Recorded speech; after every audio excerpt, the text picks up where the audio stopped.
Buenas noches, Manuel, ¿cómo está? Bienvenido.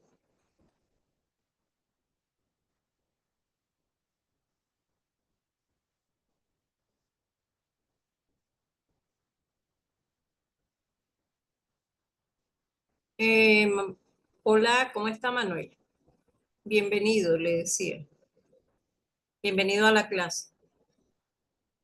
¿Cómo ha estado?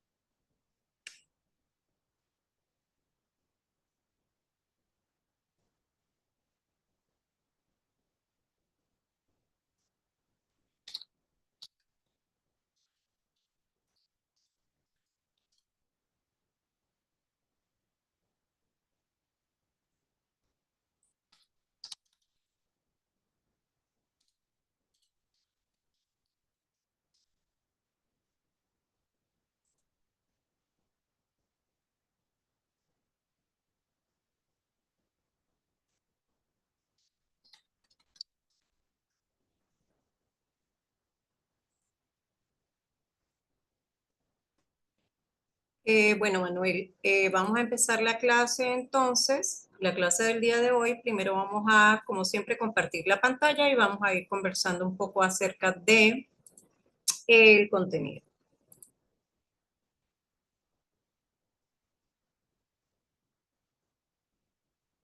Queremos a ver. Em, Chévere, ya estamos por acá. Segundito.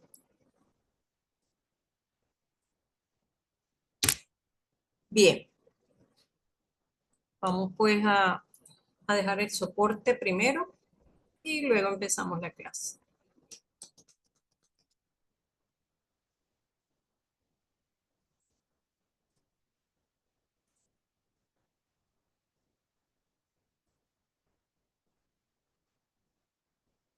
Lo felicito por el resultado que obtuve en el primer corte. Muy bien, excelente, excelente.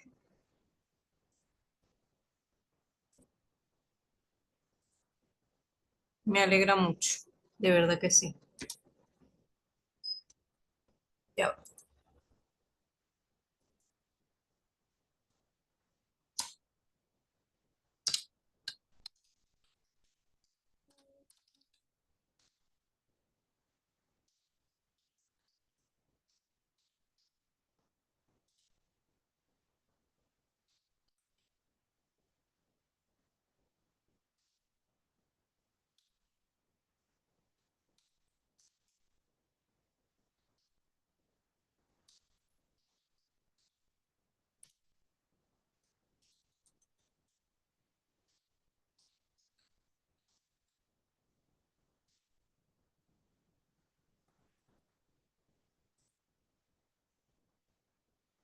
Bueno, ya vamos a, chévere, ya guardamos por acá, vamos a salir y bueno, vamos a empezar la clase del día de hoy. Quería comentar, bueno, en la clase anterior la minuta de trabajo que vamos a tratar el día de hoy tiene que ver con un recordatorio acerca de los componentes físicos del computador, con el correspondiente esquema general y nos vamos a enfocar un poquito en la memoria, en los tipos. Ya hemos hablado un poco de ello. Es como retomando lo que ya sabemos para al final conversar un poquito acerca de la conversión de unidades, también hablar un poquito sobre el mapa de memoria y lo que pudiera ser ampliación de ese mapa, dependiendo, porque en algunos problemas se nos puede presentar ampliación de memoria RAM o memoria ROM. Vamos a entonces a tomar el tema. Pues recordando que en la clase anterior yo también había hablado un poquito de lo que era la memoria y bueno, sabemos muy bien que es el lugar en el cual almacenamos información. Básicamente, cuando hablábamos de la arquitectura de von Neumann, decíamos que allí se trabajaba con la arquitectura de von Neumann, que tanto el programa como los datos estaban almacenados juntos, es decir, en la memoria.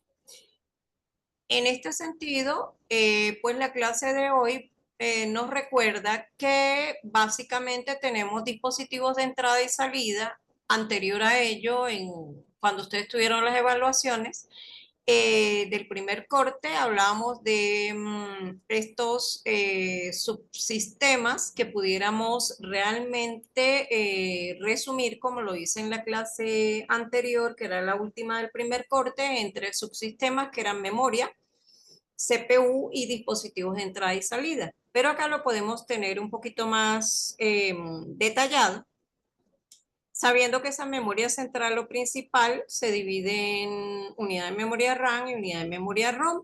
Y bueno, que ya habíamos hablado o conversado que la unidad central de procesos o la UCP o en inglés la sigla CPU poseían unidad aritmético-lógica de control y a su vez tenía registros tanto de datos como el de contador de programa y de instrucción.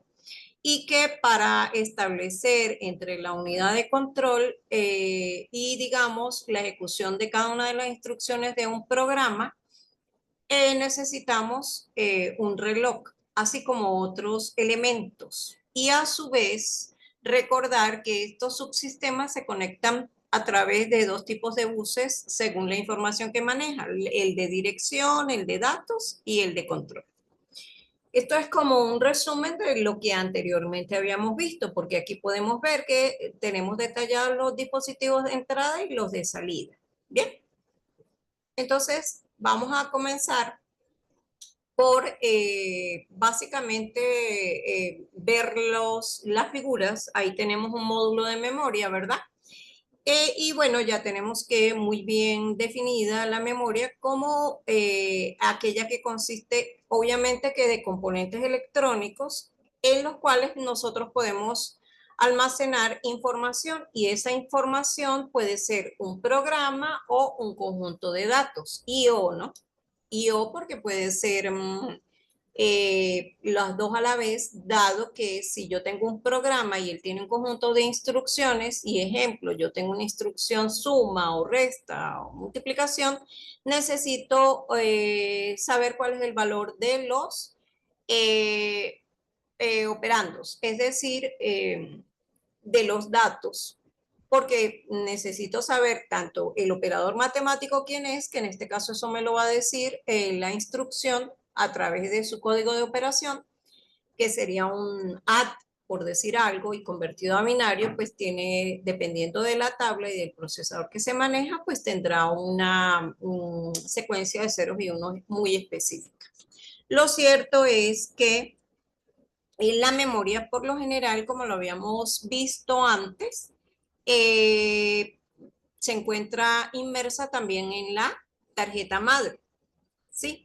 Entonces, lo más importante es que podamos, ¿verdad?, conversar acerca de los elementos básicos que almacena esa memoria y podemos hablar de que almacena un software especial para la máquina que sería el sistema operativo, que es aquel que ejerce el control, digamos, sobre la manera como se van a realizar las actividades al momento de encender un computador. Y la relación o la interfaz controla la interfaz, ¿verdad? Entre los dispositivos a través, como lo vimos en la clase pasada, de un intermediario que es el driver o el controlador según sea el tipo de dispositivo, si es teclado, si es monitor, si es impresora, ¿ok? Lástima que no tengas micrófono para que puedas participar, pero bueno, no sé si tienes alguna pregunta. Voy a ver acá el chat, voy a correr un poquito esto para acá. No sé si tienes alguna pregunta.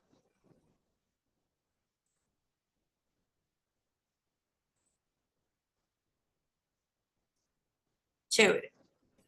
Ajá. No puedo mantenerlo abierto porque por el espacio, ¿viste? Pero estoy pendiente, estoy atenta. Si tienes alguna pregunta, yo por acá veo un poquito veo un poquito Vamos a bajarlo un poquito para poderlo ver. Ujú. Bueno, entonces, te decía pues que esos componentes o las categorías de elementos que pudiera contener la memoria, también a su vez pudieran ser otro tipo de software que no es el sistema operativo.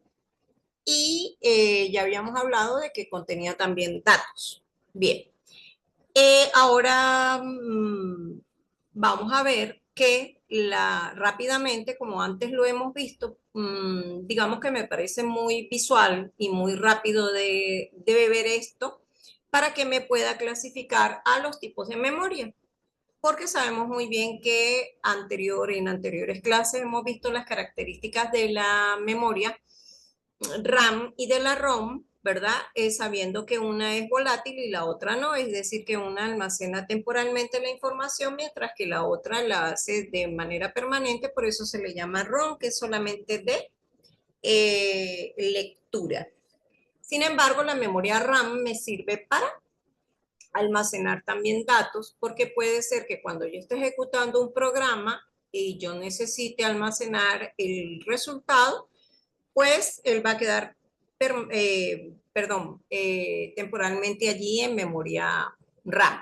Una vez se apaga la computadora, pues lógicamente no aparece a menos que yo lo mande a grabar en un dispositivo específico como un pendrive o el disco duro.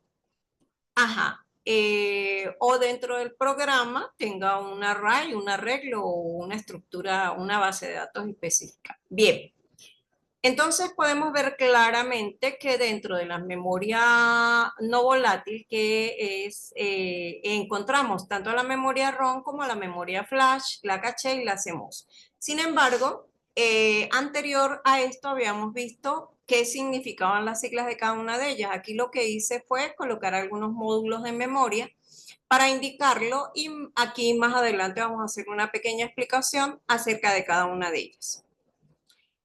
Esa memoria de RAM, que es la de acceso aleatorio, por sus siglas en inglés, Random Access Memory, ¿verdad? Cada una de ellas, random significa aleatorio. Y bueno, memory, ¿sabes qué es? Vamos a darle paso a la compañera, a otra compañera.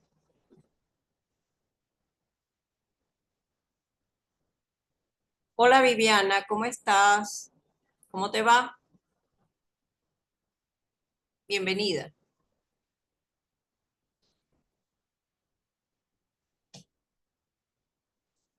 ¿Cómo estás?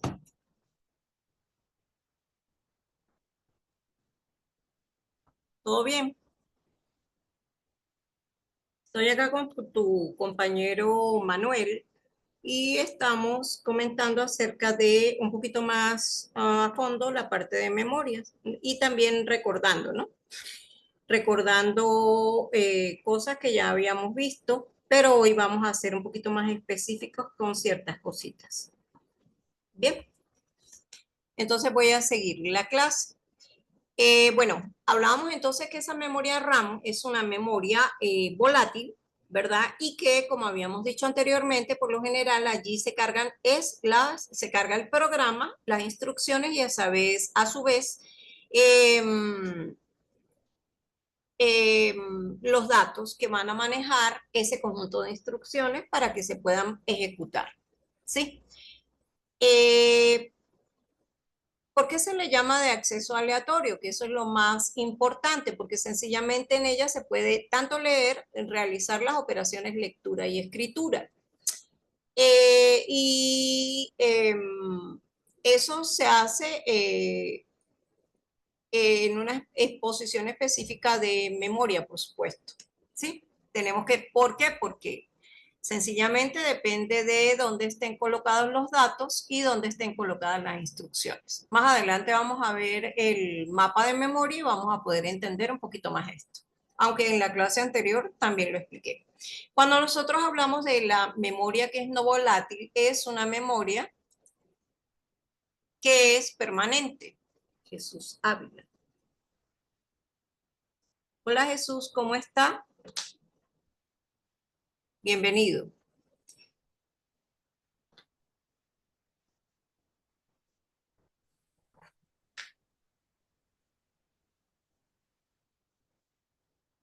Continúo entonces con la clase.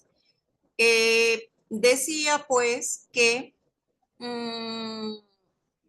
esta memoria, que es la no volátil, me indica que es una memoria permanente.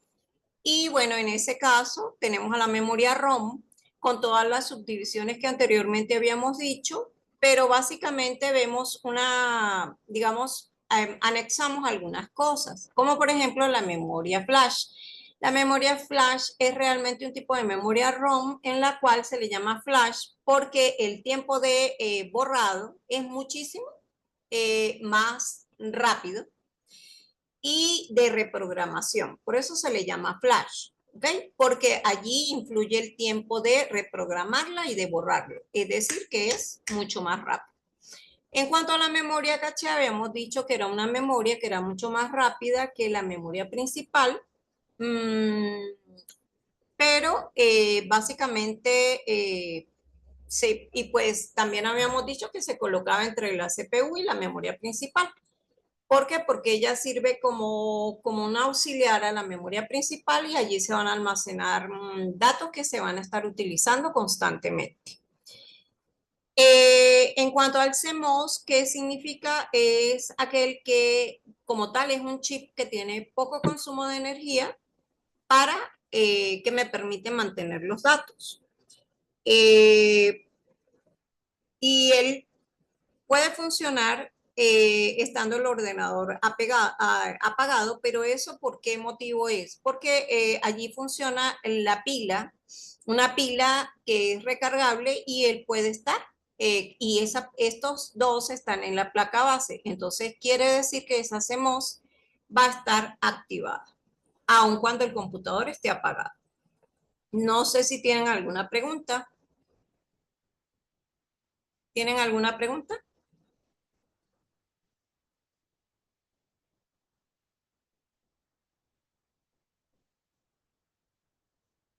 Ya. Ah, ok. No sé si me escuché, profe. Ya está encargado el teléfono para el micrófono. Ah, ok. Ujú. Bueno, chévere. Voy a seguir entonces. Sí. Ajá. Perfecto. Entonces, voy a permitirme aquí un momentico tomar. No lo voy a guardar, sino lo voy a dejar por acá. Un segundo. Lo voy a dejar un momento acá. Mm, y luego lo voy a grabar. Eh, en cuanto, ya vamos a seguir hablando un momentico. Permítanme que voy a hacer una cosa aquí. Sí, lo voy a dejar ahí. ¿Ok? Entonces, volvemos acá. Entonces, decía pues que hemos visto estos tipos de memoria anteriormente, excepto conversar acerca de las CMOS. En la clase anterior le decía yo a uno de los compañeros, ¿verdad? Viviana estuvo en esa clase. Yo comentaba que para una memoria de 64K podíamos tener cierta cantidad eh, de direcciones o de posiciones de memoria y podríamos saberlo. Pero básicamente ahorita lo que quisiera es que ustedes recordaran que esto tiene mucho que ver, está relacionado con la parte electrónica. ¿Por qué? Porque resulta que a nivel de electrónica, lo que nosotros llamamos como bit, que es lo que es la unidad mínima de información, que sabemos que es un cero o que es un uno, a nivel eléctrico sencillamente es una subida de voltaje o una baja de voltaje, pudiéramos hablar de 5 voltios o 0 voltios.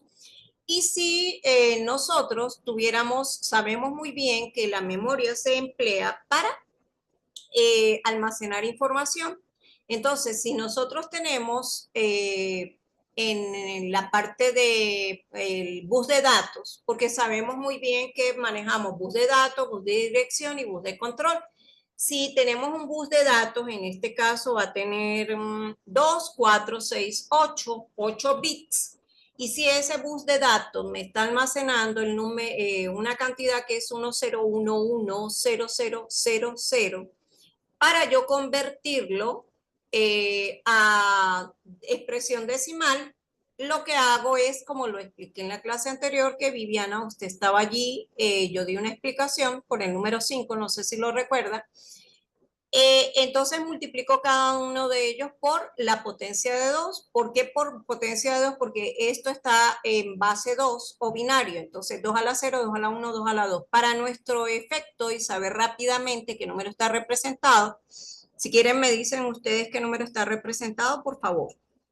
Yo espero pacientemente. La lógica es que van a omitir los ceros y solamente se van a quedar con los unos multiplicados por la potencia base 2. ¿Me pueden indicar entonces qué número tienen allí? Bueno, sabemos que 2 a la 4 es 16, que 2 a la 5 es, para ayudarlos un poquito, 32, y que 2 a la 7 es 128. ¿Ok? Entonces, ¿me pueden decir qué número tienen allí? Creo que en grafos, habíamos dicho que en grafos veían un poco esto, ya lo habían visto. ¿Sí? ¿Qué número tienen, muchachos?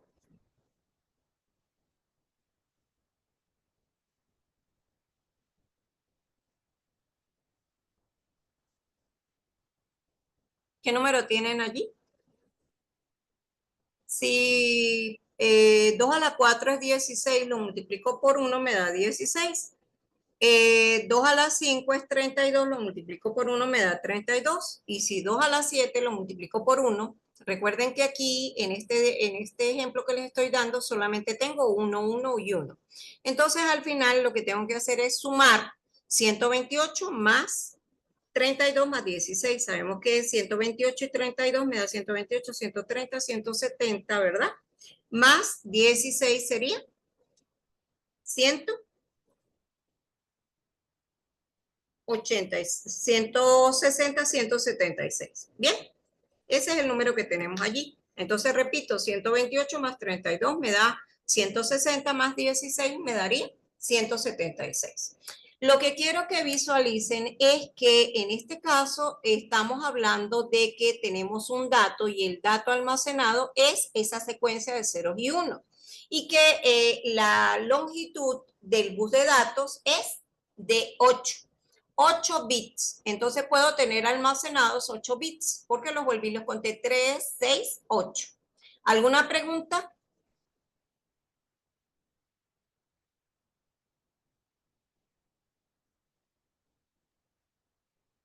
¿No? Bueno, entonces podemos seguir.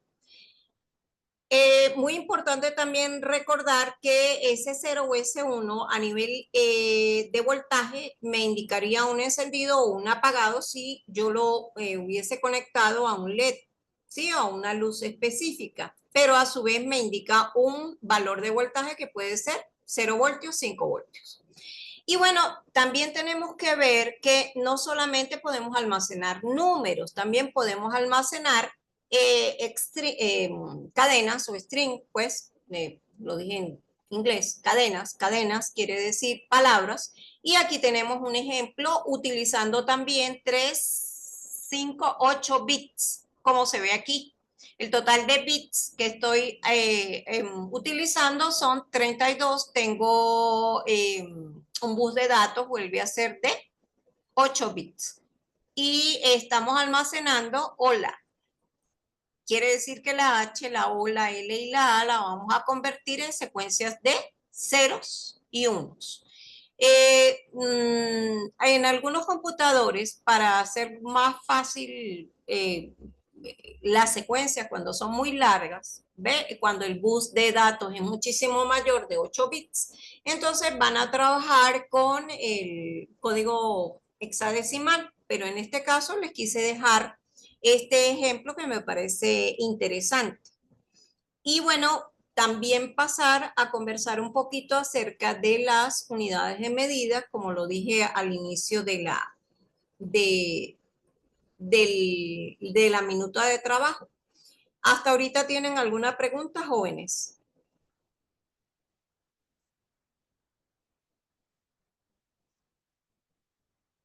Creo que no hay preguntas, entonces pues yo voy a seguir acá explicando. Vamos a hacer unos problemitas de conversiones para irnos amoldando al tema, para ir viendo la relación de kilobyte y de las relaciones entre las unidades de medida. ¿Por qué? Porque la memoria como tal, en cuanto a la capacidad que tiene,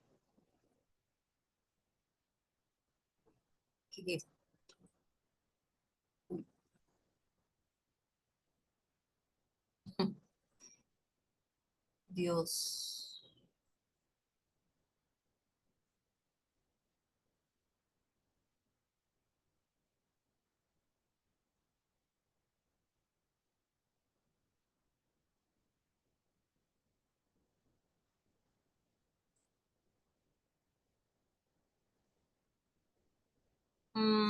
Buenas noches. ¿Cómo está, Nicolás? Coloca a Nicolás Maduro Moros. Bueno, no había visto que tuviera un estudiante con esos apellidos, pero bienvenido. Sé que tengo un estudiante que se llama de apellido, creo que es Nicolás. Bueno, sigamos acá entonces. Tenemos que la unidad básica para medir la capacidad de almacenamiento que tiene la memoria es el byte. Y sabemos por clases anteriores que un byte equivale a 8 bits. Y también tenemos una relación la cual podemos ver en la tabla. Entonces, a través del uso de la tabla, quiero aclararles algo. Muy importante esto. Si ven que en el prefijo K en física, química, matemática, ¿verdad? Significa como tal 10 a la 3, pero cuando estamos hablando de la parte a nivel de informática, este prefijo no me va a indicar 10 a la 3, sino 1024. ¿Por qué? Porque son otras unidades de medida y eso es importante aclararlo. Es más, ya todos nos hemos acostumbrado a conversar acerca de byte, kilobyte, pero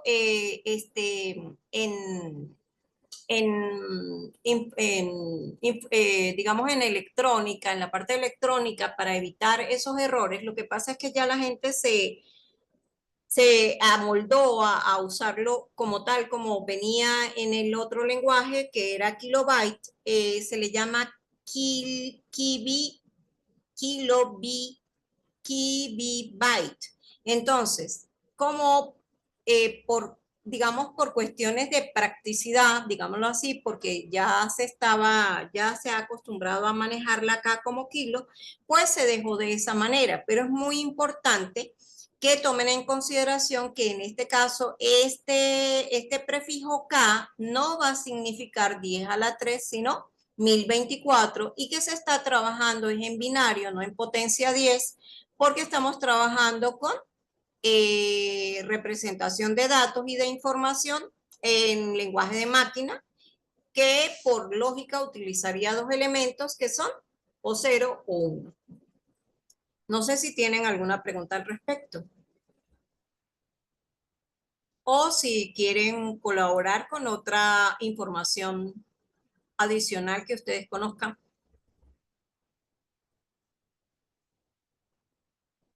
¿No? Entonces, bueno, continuamos acá.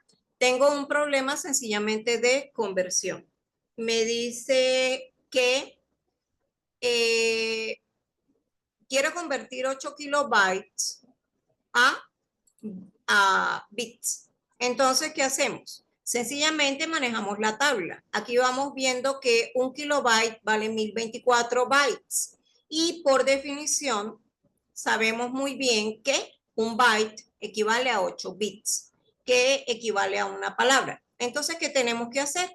Multiplicamos 8 por 8, me da 64 y luego lo multiplico por 1024, eso me va a dar 65.536 bits. ¿Alguna pregunta al respecto? Estoy utilizando el método que es de fracción para poder realizar la conversión mayor. Si yo quiero convertir kilobyte a byte, obviamente que en la parte inferior debo tener la relación de cada uno de ellos. Entonces siempre voy de mayor a menor. Coloco el mayor acá, al 1, le coloco al mayor el 1 y luego la conversión correspondiente. ¿Tienen alguna pregunta? ¿No? Entonces voy a seguir por acá. Sigo por acá entonces. Voy a llevar 4 gigabytes a bytes. Vamos a utilizar en este caso, vamos a ver.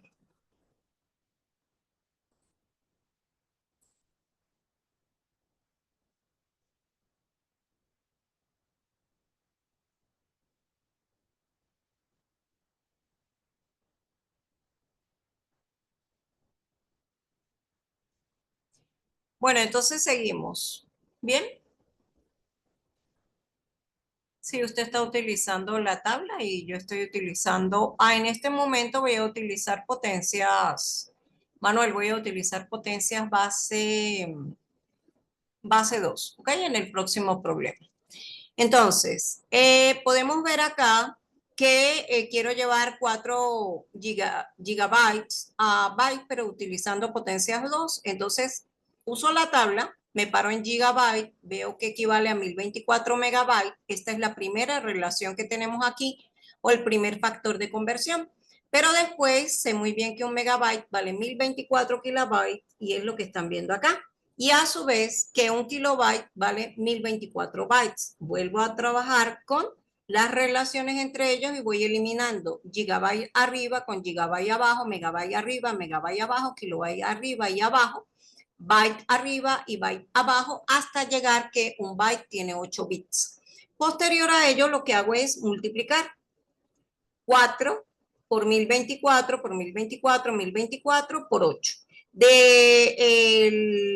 De temas anteriores sabemos muy bien, o aquí lo estoy colocando, este 4 lo podemos representar en descomposición en factores primos como 2 elevado a la 2, y a la vez este 8 como 2 elevado a la 3. Aquí les coloqué un poquito de eso. Y sabemos muy bien que 1024 equivale a 2 a la 10. En resumen, a 4 lo llevo a 2 a la 2, potencia de 2, 1024 2 a la 10, y estos también. Y 8 que equivale a 2 a la 3. Al final me va a quedar el resultado como me lo pidieron en potencias de 2. Sería 2 elevado a la 35 bytes. Bits. Entonces, creo que es sencillamente hacer el manejo correspondiente de la tabla. No sé si tienen alguna pregunta al respecto.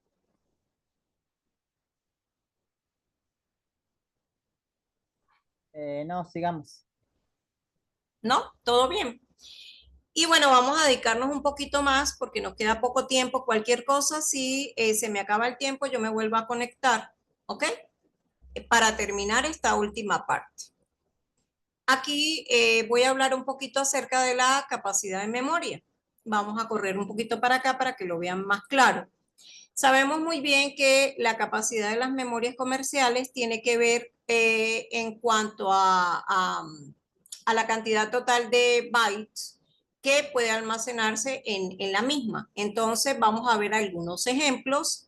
Coloqué la fórmula y definí también cada uno de los elementos que voy narrando en el problema. Si tenemos una memoria que se caracteriza por tener 16 bits en el bus de datos. Recordemos que habíamos hablado de 3 tipos de buses de datos de control y dirección. Sabemos muy bien que los buses de datos y de dirección, como su palabra lo dice, me están diciendo qué información están llevando. Entonces, ¿qué es lo que he hecho yo? Pues he trabajado con subíndices para trabajar de una mejor manera. Sabemos que dirección en inglés es address, entonces B de bus y address de dirección, bus de datos y bus de dirección, D de datos, date. Y por supuesto, la capacidad de memoria la utilicé con la sigla CM. Entonces, la fórmula es ancho del bus de datos por el espacio de dirección. Acá tenemos definido nuestro espacio de dirección con la fórmula 2 elevado al número de bits del el bus de dirección. Bien, lo primero que deberíamos de calcular es qué cosa. Para poder llegar a la capacidad de memoria, necesito tener cuál es el espacio de dirección. Sencillamente, el espacio de dirección, como pueden verlo acá, es 2 elevado al número de bits que tiene el bus de dirección. Me están diciendo que el bus de dirección tiene 12 bits o lo que son 12 líneas, ¿verdad? Entonces esos 12 bits, eso me va a dar espacio de dirección 2 elevado a la 12. Y si el ancho del bus de datos es de 16 bits, eso lo llevo a bytes, quiere decir que es una palabra, ¿no? Perdón, dos palabras, o sea, 2 bytes. Multiplico, todo lo llevo a bytes y me quedaría 2 bytes por 2 a la 10. Descompongo esto para al final saber esa capacidad de memoria la voy a llevar es a kilobytes. Sé muy bien que 2 a la 12 por matemática, multiplicación de potencias igual base es 12, lo puedes componer como 2 a la 10 por 2 a la 2 porque se suman los exponentes en potencias de igual base. Y sencillamente, ¿qué tengo acá? 2 a la 10 es 1 kilobyte, 2 a la 2 es 4 y lo que hago es dejarlo en kilobytes, 4 por 2, 8 kilobytes. ¿Alguna pregunta con respecto a este problema?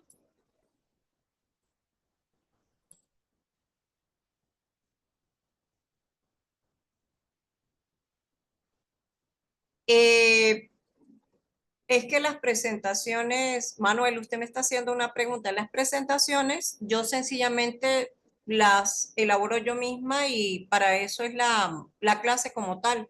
Yo voy dejando cada una de voy paso a paso con la explicación y así pueden ver perfectamente cada una de las diapositivas.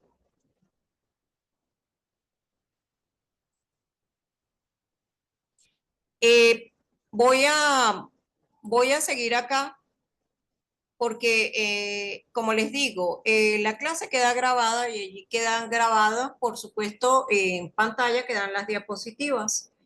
No sé si tienen algún inconveniente con eso, pero realmente ningún estudiante hasta ahorita me había pedido esta información. Pero, como les digo, queda grabado en la clase como tal. Si no tienen ningún tipo de pregunta, voy a seguir con la segunda pregunta, el segundo problema que es un poquito más complejo. Y vuelvo a repetir, como solamente nos faltan realmente 2 diapositivas y media, si se me va la conversación, perdón, el tiempo de la clase, pues lo utilizaremos. Volveré a conectar. Entonces acá estoy hablando de un bus de datos de 24 bits y un bus de dirección de 32. Pero no solamente me dan esa información, no solamente me dicen que calcule la capacidad de memoria, sino a su vez me dice que cuántos archivos de 128 kilobytes puedo almacenar si yo lo que tengo es de la cantidad de memoria, tengo el 75% ocupado. Quiere decir que tengo libres 25, ¿verdad? Un 25%. Entonces, bueno, vamos a identificar qué es cada cosa, ¿verdad? El ancho de banda, el ancho, perdón, del bus de datos es 24 y lo llevo a potencias, lo expreso en bit, en byte, perdón. Entonces tendría 24 es 3 por 8. Sé muy bien que 8 bits me equivalen a un byte. Quiere decir que el ancho del bus de datos es 3 bytes. Y el espacio de dirección, como tengo 32 bits,